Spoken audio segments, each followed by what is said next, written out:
Embarque imediato. É a questão do governo brasileiro barrando aí os projetos que podem trazer uma melhoria das ferrovias, né, Sérgio? Pô, aí nos Estados Unidos as railroads são um exemplo de sucesso, né? Mas passaram por um histórico também de intervenção, né, Sérgio?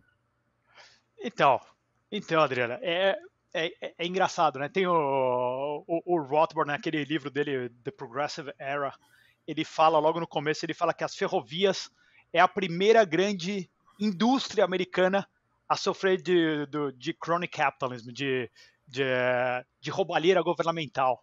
Né? E a gente vê a exploração das malhas, até esse artigo que saiu do Mises, que a gente começou a basear aqui o nosso bate-papo que saiu no Mises Brasil, é legal a gente ver a diferença das malhas, né?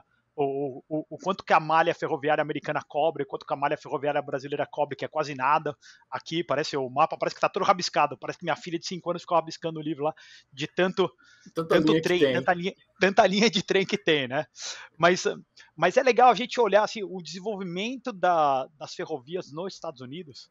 Ele teve uma pegada muito privada no começo, um esforço privado para chegar ali até o Missouri, e depois a expansão para o oeste, principalmente o começo da expansão para o oeste, é uma expansão super corrupta, super fruto de agarrar o governo americano para ele começar a regular tudo isso, né?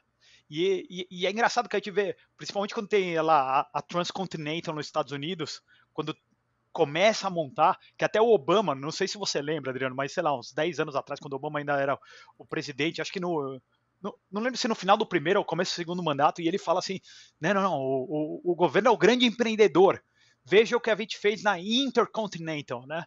Então ele já errou o nome da Que é a estrada. Transcontinental. Era Transcontinental, né? E daí todo mundo pegou ele no pé dele que ele errou o nome, mas o ponto não era que ele errou o nome. É que ele assumiu que o governo, ele errou que o governo é quem faz as coisas, né? É, exatamente, que ele fala assim, olha a malha ferroviária linda que a gente tem, maravilhosa.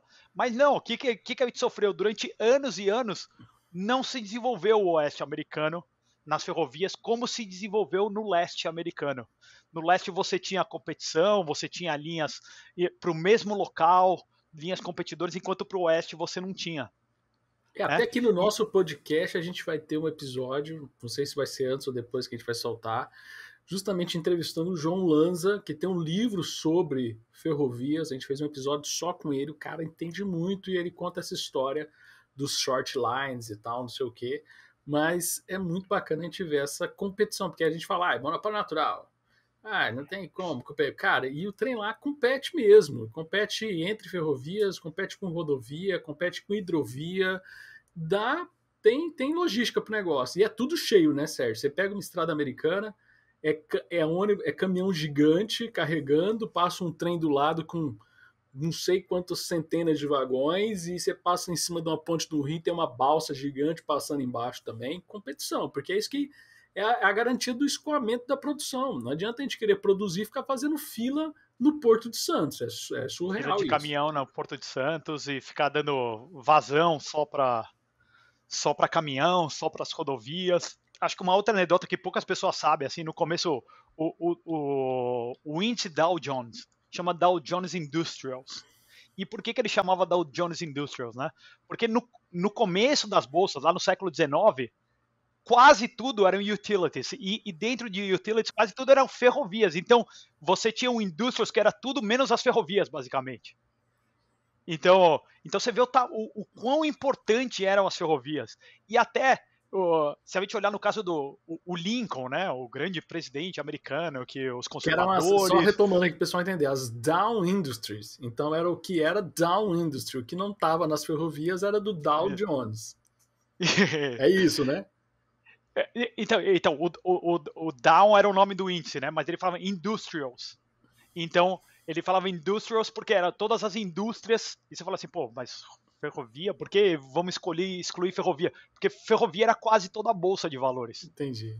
Não, e falando assim, o Lincoln até ele fez a carreira advogando já nessa parte corrupta, né? O Lincoln é uma figura nefasta que é glorificada pela esquerda e pela direita americana, pelos dois lados, mas e até assim, mais um ponto do cronismo americano é que assim, quando ele tem que decidir para onde vão passar, para onde que a gente vai expandir para o oeste, ele passa toda pelas terras do Lincoln, né?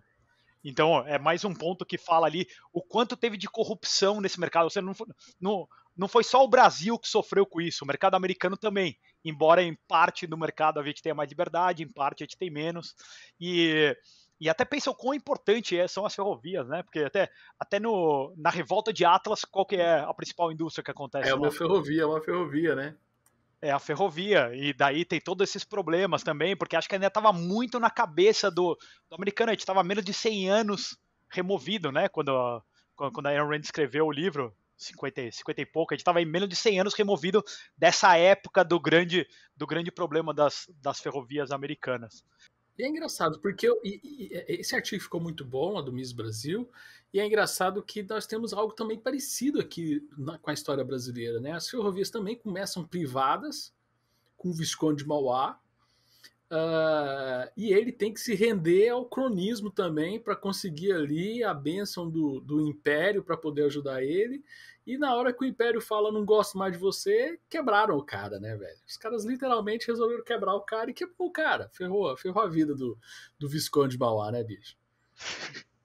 Né, e é demais no artigo, ele fala ali um dado que eu não tinha a menor ideia, mas assim, a gente, durante o tempo de desenvolvimento, aí entre os anos 50 e os anos 90, a gente pagava um subsídio por quilômetro. Então, por isso, em parte, que todas. E na época do Império também, acho.